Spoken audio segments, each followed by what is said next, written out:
Fat girl chained, in barn-like, animal by family, mountain man broke the chains and said, "Never again." "Chain her tighter," the father snarled. "If the fat beast dies, that's God's will." Silverdale, summer of 1882, burned without mercy. Wind drove fire across the parched hills, turning fences to ash and cattle to thunder. When a barn door at the Thornton place refused to budge, a young firefighter named David swung his axe until the beams split. The smoke coughed out first. Then came the sound no man forgets, a hoarse animal sob with a human name hidden inside it. She was on the far wall, wrists and ankles cuffed and iron sunk into raw timber. Penelope Thornton, 23. Her hair was a tangle of soot and straw, her dress a rag of stains, her skin mapped by welts and burn blisters. The chains had chewed her wrists until blood slicked the manacles. She tried to sit up when the light reached her, but the effort wrung a whimper from her cracked lips, and she sagged back into the filth. "Keys!" David shouted. "Where are the damned keys?" No one answered. The Thornton family, Jeremiah the father, Prudence the mother, Marcus and Luther the sons, had fled ahead of the flames, taking their alibis with them. They worked the hardware with hammer and cold chisel. 30 minutes is a lifetime in smoke. By the end of it, David's palms bled and Penny's breaths were tiny, snagged things. When the last bolt fell, he lifted her like a child and staggered into the orange dusk, where ash drifted like black snow. At the makeshift rescue tent on the ridge, Dr. Morrison looked once and went hard around the eyes. Severe dehydration, infected lacerations, starvation.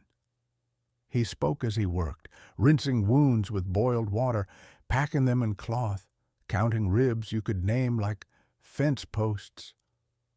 This didn't happen in a night, months, maybe longer. Whoever did this meant it. Word ran ahead of the fire and pooled in the town like oil. Some gasped. Some whispered that families discipline as they see fit. Some shrugged. The doctor kept his jaw set and his hands moving. Penny drifted, sometimes waking to the memory of chains, sometimes sinking beneath it. On the second night, the tent flap lifted in a burst of wind that smelled of pine and far snow.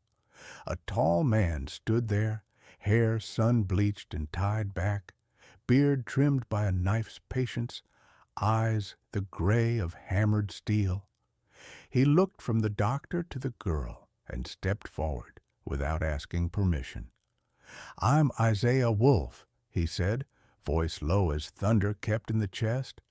"I'm taking her out of here. She won't be chained again, not by them, not by anyone. If you're listening tonight, from Saigon, Denver, Berlin, Manila, tell me where in the world you are, because what happens next will find you wherever you sit.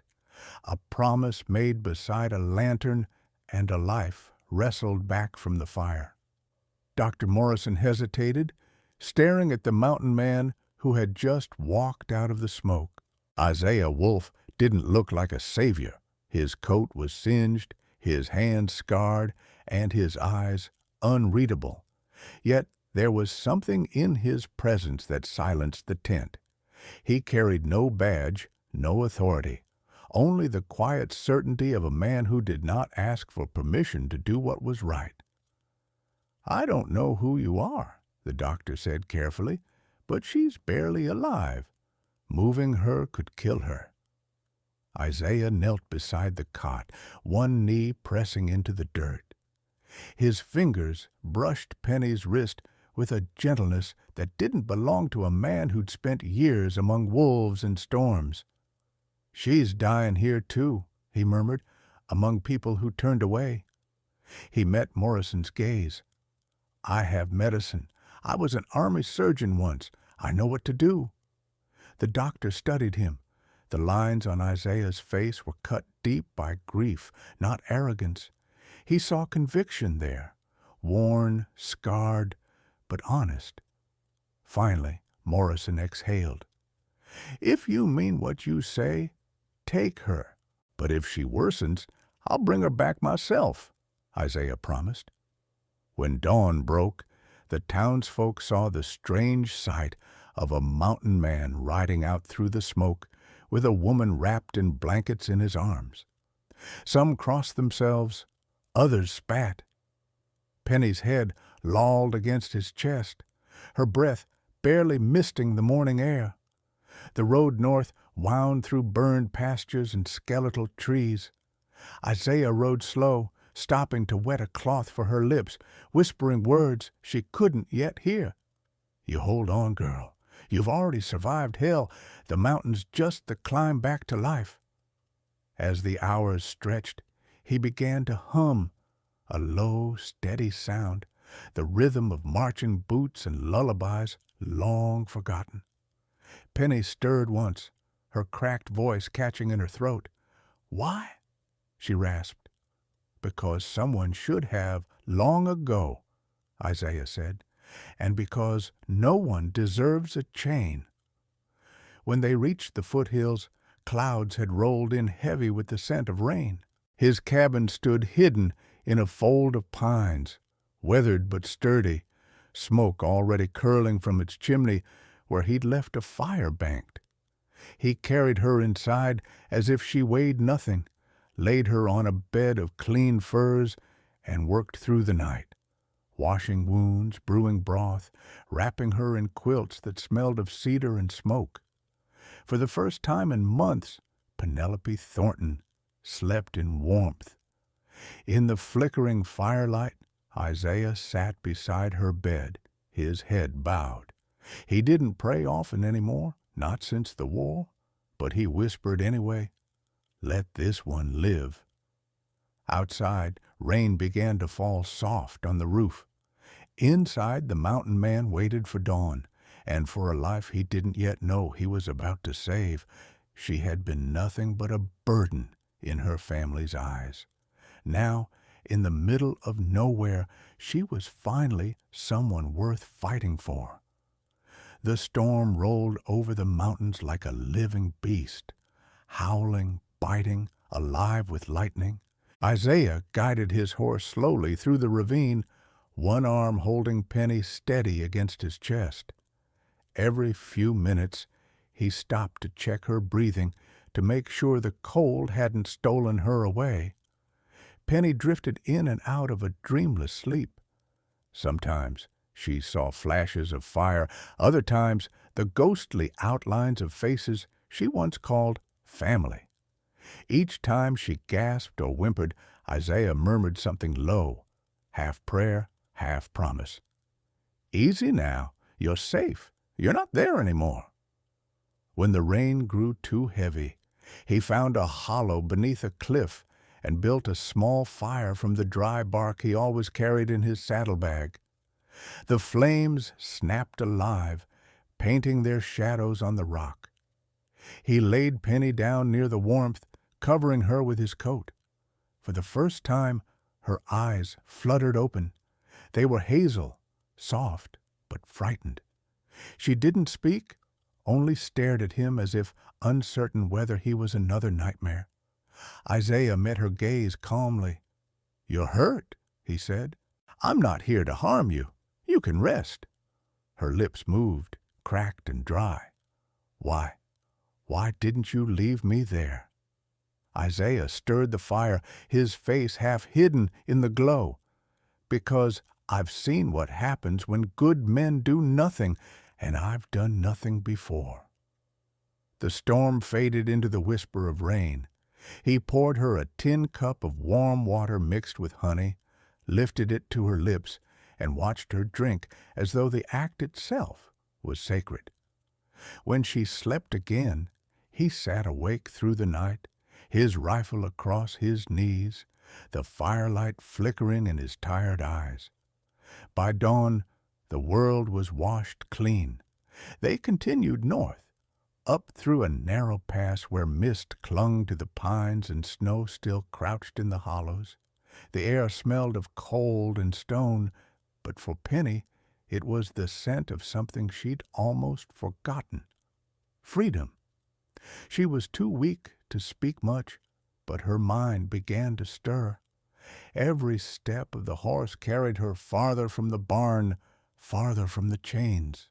And though she didn't yet know the man who saved her, she could feel that he carried his own kind of sorrow, heavy as the sky above them. At noon, Isaiah stopped beside a stream. He washed her face and hands with the icy water, his touch careful and precise, as though afraid she might break. She flinched once when he brushed the bruises on her wrists, and he pulled back immediately. "Sorry," he said softly. "No one's going to touch you without your say again." Those words, so simple, so certain, cut deeper than any sermon. No one had ever spoken to her like that. No one had ever asked. That night they camped beneath a stand of firs. Isaiah cooked a thin soup of rabbit and wild onions, feeding her spoonful by spoonful.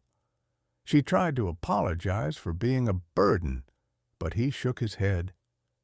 "You're not a burden. You're a reason." She frowned faintly. "A reason for what?" He looked toward the horizon, where the stars bled silver through the clouds. "For a man to remember what decency feels like." The silence that followed wasn't empty. It was full of the quiet understanding between two souls who'd both known too much pain. Penny fell asleep to the sound of the river whispering over stone, and Isaiah sat watching her as the fire burned low. By the third day, the path began to climb. The horse struggled, and Isaiah walked beside it, leading by the reins, his breath clouding in the chill.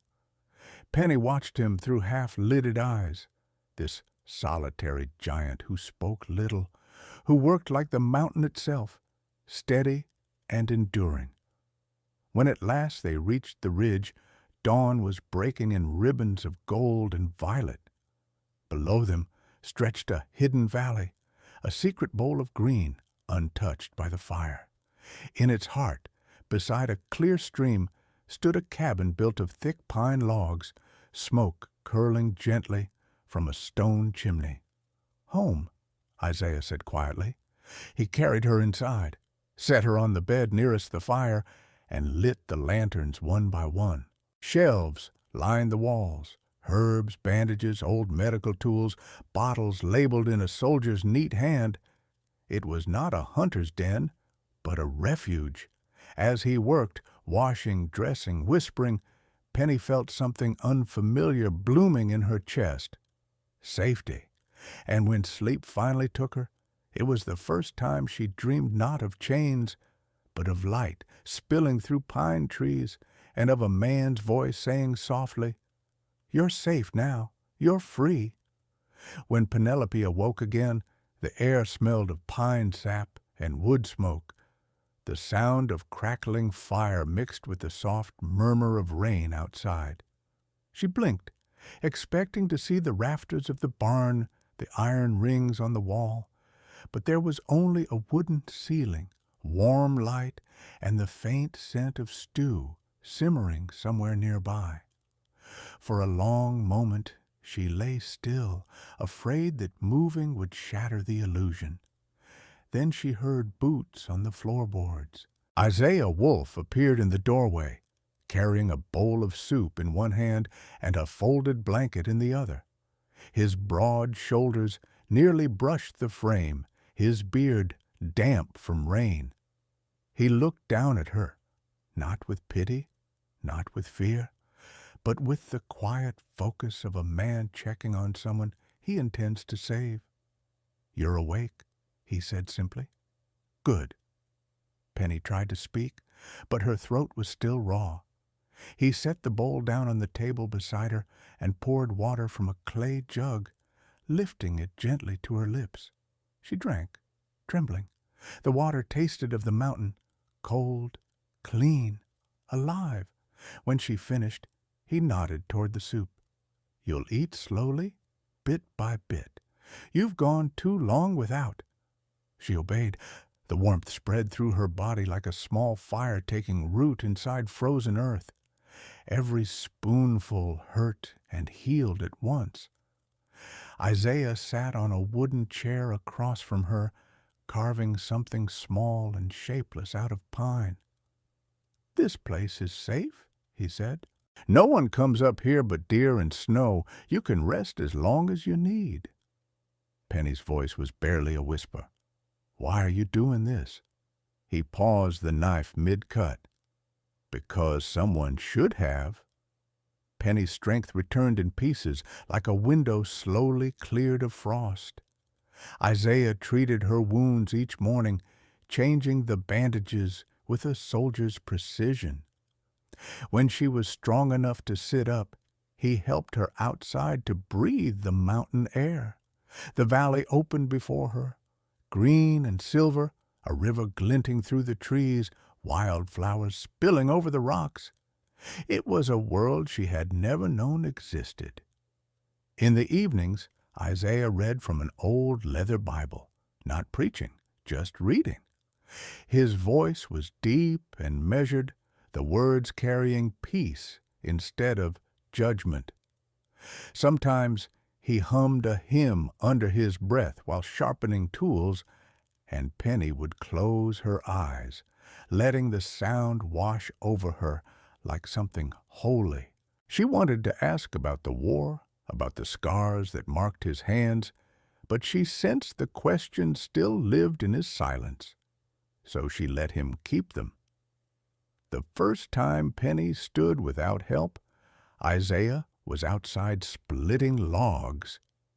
She pressed one hand against the wall, surprised by the steadiness of her legs. When he turned and saw her in the doorway, sunlight spilling behind her, something changed in his eyes, something like pride, fierce and quiet. "Well now," he said, lowering the axe, "the mountain's working its medicine." She smiled, uncertain. "Feels strange, standing free." He nodded. "Freedom always does at first." That evening she insisted on helping with supper. Isaiah tried to protest, but she only raised an eyebrow, the smallest hint of defiance. "I used to cook for 6 people," she said. "I can handle a pot of stew." He yielded with a smile tugging at his beard. "Then you'll find the potatoes behind the stove." Cooking brought her a peace she hadn't felt in years. The rhythm of chopping, the smell of herbs, the hiss of the fire, each motion stitched a part of her back together. When she handed Isaiah a bowl, her hand still shook, but not from fear this time. He tasted it, then looked up at her. "Best meal I've had since before the war." Her face flushed with something new, something close to pride. As weeks passed, the cabin became theirs in quiet ways. Penny swept the floors, mended curtains, planted seeds near the porch. Isaiah repaired the roof and built a small coop for chickens he'd bartered for months earlier. The rhythm of their lives fell into place. Soft mornings, long work-filled days, evenings by the fire. Sometimes he left early to hunt, returning at dusk with rabbits or deer. Other times, she woke to find a bouquet of wildflowers in a tin mug beside her bed. He never mentioned them. He didn't need to. There was no talk of debt, no mention of obligation, just 2 souls learning to breathe in the same silence. But not all moments were easy. Penny still woke from nightmares, screaming, thrashing, clawing at the air. Isaiah would be there instantly, his voice low and steady. "You're here. It's me. You're safe."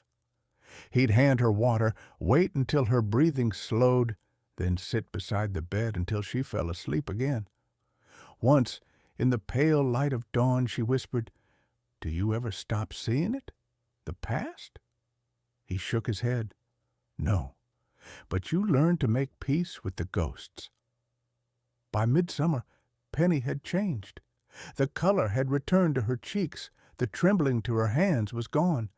She began to laugh, a soft, melodic sound that startled Isaiah the first time he heard it.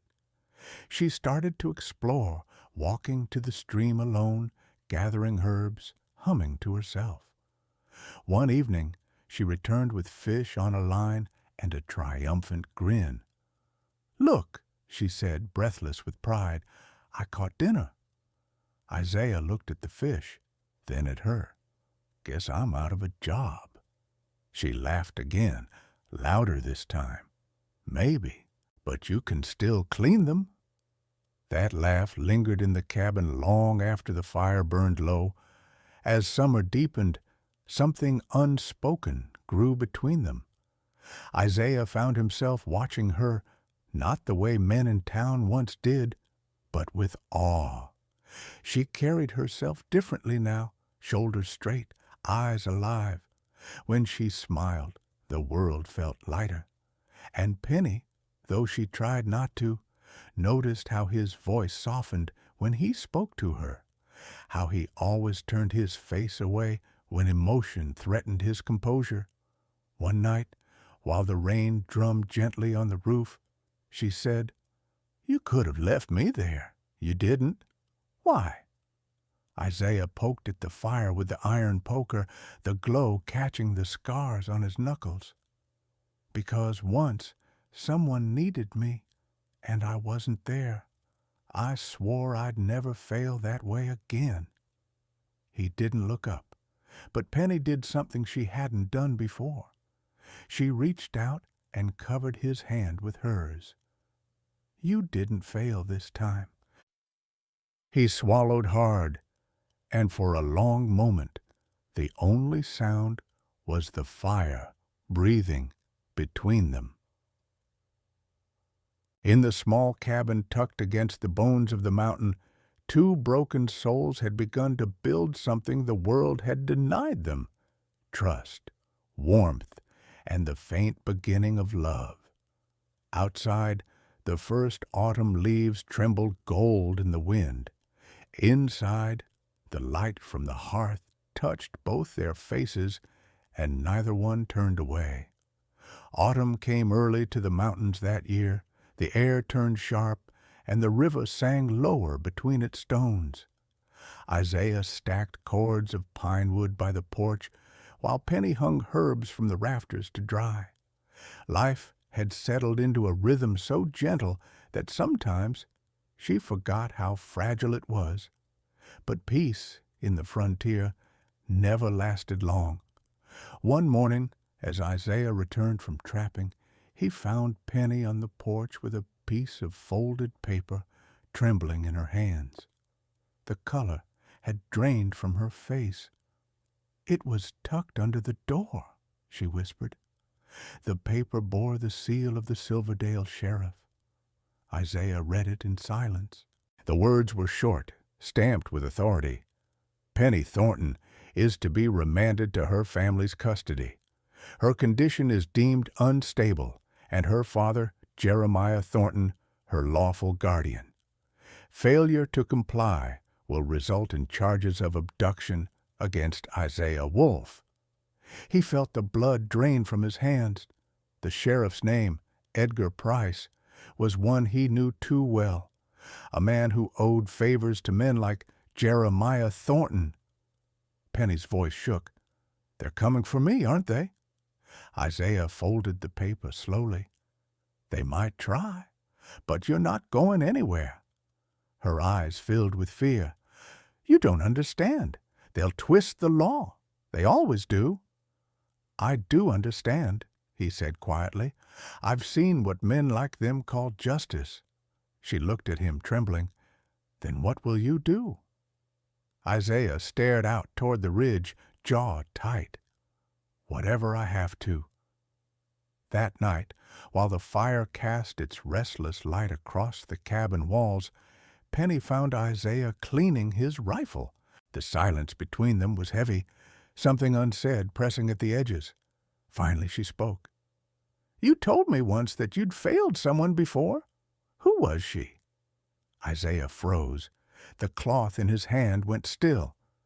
"My sister," he said after a long pause. "Her name was Marianne." He stared into the fire, eyes distant. "She was kind, too kind. Married a man who broke her piece by piece. I was away at war, patching up strangers while she suffered. When I came home, she was already gone. I found her in the cellar, locked away, starved. The people who did it called it discipline. I called it murder." Penny's breath caught. "I killed them," Isaiah said simply. "Every one of them." His voice held no pride, only sorrow. "Since that day, I've lived with ghosts. I built this cabin to keep them quiet." He looked up then, meeting her eyes. "When I saw you chained like that, it was her face I saw first. But it's you I see now." Tears slid down Penny's cheeks. "Then maybe God sent you back to do what you couldn't before, to save someone." He smiled faintly, the first true smile in days. Maybe he did. 2 weeks later, Dr. Morrison arrived at the cabin, riding hard and fast. His coat was torn, his face pale. "They know you're alive," he said to Penny as soon as he entered. "Jeremiah's been telling anyone who'll listen that Isaiah kidnapped you. He's got a warrant signed by Price himself." Penny clutched the edge of the table. "He'll never stop." Morrison looked between them. "You both need to be careful. There's talk of a group of bounty men being hired. They're coming up the mountain within days." Isaiah nodded, calm but cold. "Let them come. I've defended this place before." The doctor leaned forward. "Don't be a fool, Wolf. There are 6 of them, armed, desperate, and paid well. They'll burn the cabin if they have to." Isaiah's eyes hardened. "Then I'll move her deeper into the woods." But Penny shook her head. "No, I won't run again. If I keep running, they win. They'll do this to someone else." Her voice rose with a courage Isaiah had never heard before. "They took everything from me, my voice, my body, my name. I won't let them take the life I built here, too." Morrison's eyes softened. "Then you'd better be ready to fight for it." The days that followed were tense. Isaiah set traps along the lower trail and cleaned every weapon he owned. Penny learned to shoot under his patient instruction, how to load, aim, and breathe before pulling the trigger. Her hands shook at first, but by the 4th day she hit the pine target dead center. "Good," Isaiah said, a hint of pride in his tone. "You'll never need to use it, but you'll know you can." At night, they sat by the fire, listening to the wolves' call in the distance. The mountain air was cold, but the space between them was warm in ways neither dared to name. Sometimes Penny caught him watching her, not out of possession or pity, but admiration. She had survived, and Isaiah, though he'd saved her body, realized she was saving something in him too, the part that still believed in redemption. It was the night before the first snow when Penny woke to the sound of horses down the ridge. She crept to the window, heart hammering. Torchlight flickered between the trees, 6 men, just as Morrison had warned. She turned to wake Isaiah, but he was already at the door, rifle in hand. "They're early," he said. His voice was calm, but his eyes were steel. Penny's breath trembled. "What will we do?" He looked at her, really looked, and for a heartbeat she saw something raw and unguarded there. "We stand." Outside the wind rose, whirling snow into ghosts. Inside, Isaiah loaded his gun, Penny beside him with trembling hands on the pistol he'd taught her to use. She looked at him once more. "If they take you—" "They won't," he interrupted gently. "And even if they try, you fight. You hear me? You fight." She nodded, tears glinting in her eyes. The torches drew closer, voices rising in the night. Jeremiah's furious bark among them. Isaiah took position by the window. Penny crouched by the hearth, heart pounding like a drum.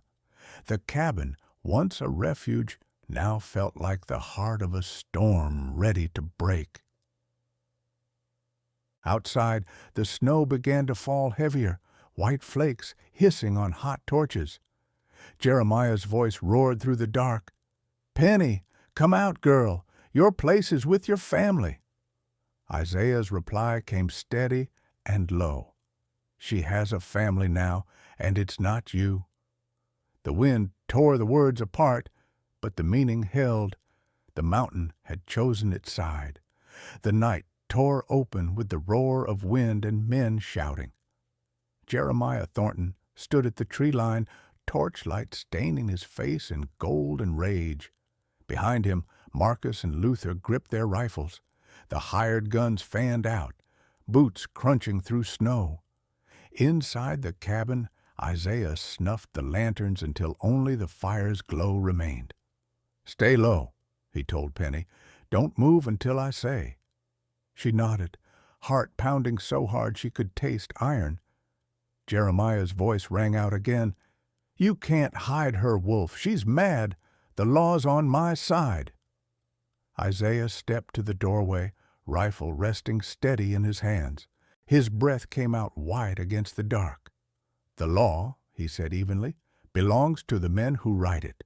But justice answers to someone else." Marcus fired first. The bullet shattered a pane of glass, spraying shards across the floor. Isaiah ducked and fired back, the crack of his rifle echoing through the valley. One of the bounty men dropped where he stood, torch rolling from his hand into the snow. Penny flinched but didn't scream. She crawled to the side wall, loaded the small pistol Isaiah had given her, hand shaking but sure. Every sound outside clawed at her nerves, the clank of spurs, the hiss of snow under boots, the growl of men closing in. A shot whistled through the doorframe. Isaiah ducked, reloaded, fired again. Another man fell, but there were still 4 more. Jeremiah shouted, voice raw, "Don't kill her! I want the girl alive!" Those words hit Penny like a slap. The girl, the animal, the chained thing. No, not anymore. She stood. Isaiah turned just in time to see her step out beside him, coat wrapped tight, pistol in her trembling hand. "Penny, I'm not hiding," she said, her voice steady despite the fear. "Not from them." Through the smoke and snow, Jeremiah's face twisted in disbelief. "You dare point a gun at your own father?" "I don't have a father," she said quietly. Then she fired. The shot wasn't clean. It grazed his shoulder, but the impact spun him backward. The torch in his hand dropped into the snow with a hiss. The bounty men hesitated, stunned by the sight of the girl they'd once thought broken. Isaiah seized the moment. He moved fast and precise, the way soldiers do when memory takes over. 2 shots, then another.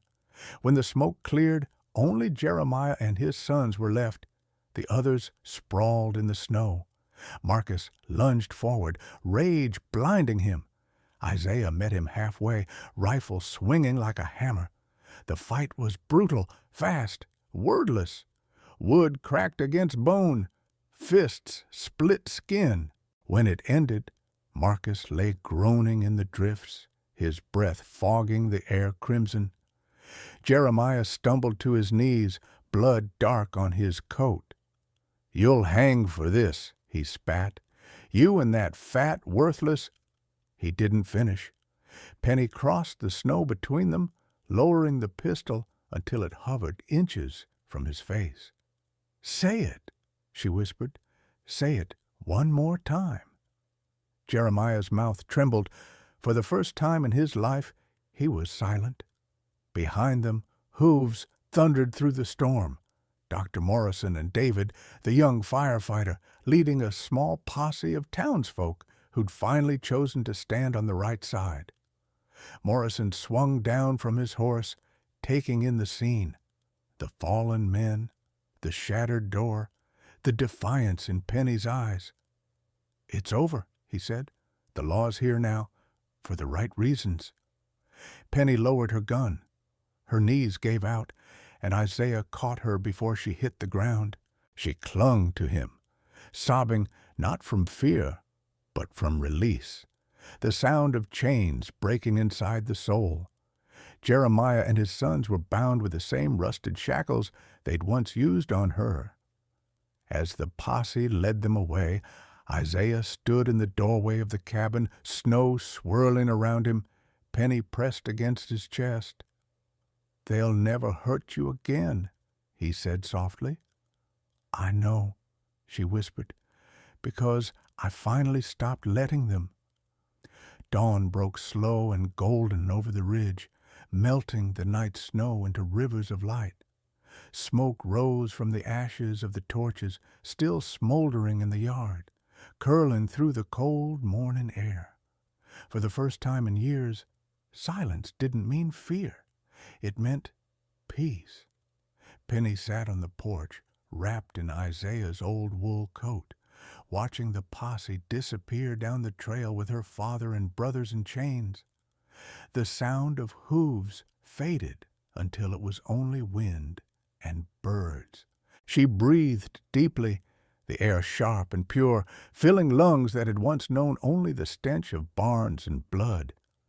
Isaiah stepped beside her, his arm in a makeshift sling from the fight. His shirt was torn, his face streaked with soot, but his eyes, those steady storm-gray eyes, were calm. "They'll stand trial in Silverdale," he said quietly. "Morrison swore it. The town finally saw what they did." Penny nodded, her voice low. "Then it's done." Isaiah looked at her for a long moment. "You did what no one thought you could. You faced them." She smiled faintly, though her eyes glistened. "You showed me how." They stood in silence, listening to the creek's soft murmur below. The mountain wind tugged at her hair, lifting a few strands into the light. For once, she didn't pull away from it, didn't try to hide her face, her body, her scars. She let the world see her as she was, and she did not flinch. After a while, Isaiah said, "You could go back to town if you wanted. Start over. People will treat you different now." Penny shook her head, smiling through her tears. "No, I've already started over. Here." He blinked, the smallest flicker of surprise crossing his face. "You sure? Life up here isn't easy." "Neither was the life I left behind," she said, "but at least this one is mine." Isaiah studied her then, as though seeing her for the first time, not as the broken girl he'd carried from the flames, but as the woman she had become, strong, whole, alive. He reached out and took her hand, rough palm closing around soft fingers. "Then stay," he said simply. "If you'll have the place, and me." Her breath caught, but there was no hesitation. "I will." He smiled, and for the first time in 15 years, the lines of grief around his eyes softened. They stood there as the sun lifted higher, light spilling over them both. Behind them, the cabin glowed warm in the new day, smoke rising from the chimney, bread baking in the hearth, 2 chairs waiting by the fire.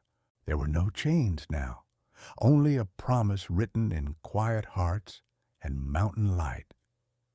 Every time I share stories like this, I'm reminded that kindness can rebuild what cruelty tried to destroy. Somewhere out there, maybe in Montana, maybe in Manila, maybe right where you're listening, someone still believes love can heal even the deepest wounds.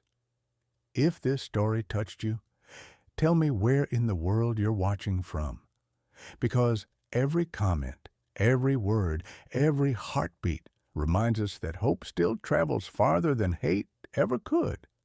And if you still believe that second chances exist, stay a while. The next story is waiting, written for you.